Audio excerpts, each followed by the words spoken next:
दाल हो गई, चावल हो गए, मसाले हो गए। लिस्ट तो बन गई है रसोई की। बहू बहू। जी माँ जी। ये ले रसोई के सामानों की लिस्ट। बाजार जा और ये सामान ले आ। और सुन, देर मत करना आने में।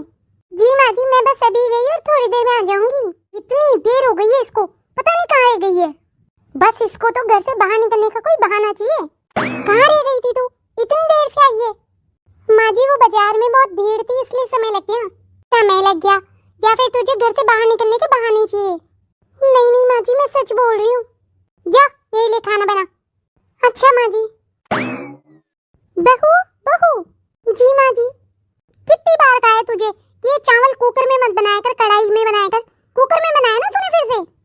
हाँ माँ जी, बाजार से आने में थोड़ी देर हो गई थी ना, तो जल्दबाजी के कारण कुकर में ही चढ़ा दिए। ले जा तेरे चावल, अब तू ही खाई से। मेरे लिए कुकर में बना देती है, पसंद नहीं है मुझे कुकर के। अच्छा माँ जी, अभी कढ़ाई में बना के लेकर आती हूँ आपके लिए। कामचोर कहीं की। बहू बहू। जी माँ जी। तूने मेरे कपड़े मशीन में चलाए ना, जबकि मैंने तुझे कह रखा है कि हाथ से धोया कर। माँ जी वो मैं बहुत थक गई थी इसलिए मशीन में चला दिए। मुझे पता है तू मेरे साथ ऐसा क्यों कर रही है। मैं तुझे सुहाई नहीं रही हूँ अब। जी माँ जी, ये आप क्या कह रही हैं? आप तो मेरी माँ जैसी हैं। अगर मैं तेरी माँ जैसी होती ना तो तू मेरे साथ ऐसा नहीं करती। जा रही हूँ मैं मेरी छोटी बहू के पास में।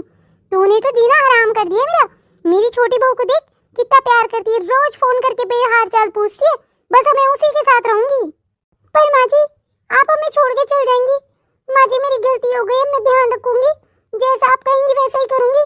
छोड़ के मत जाइए। छोड़ के मत जाइए, कामचोर कहीं की। मैं तो मेरी छोटी बहू के साथ ही रहूंगी।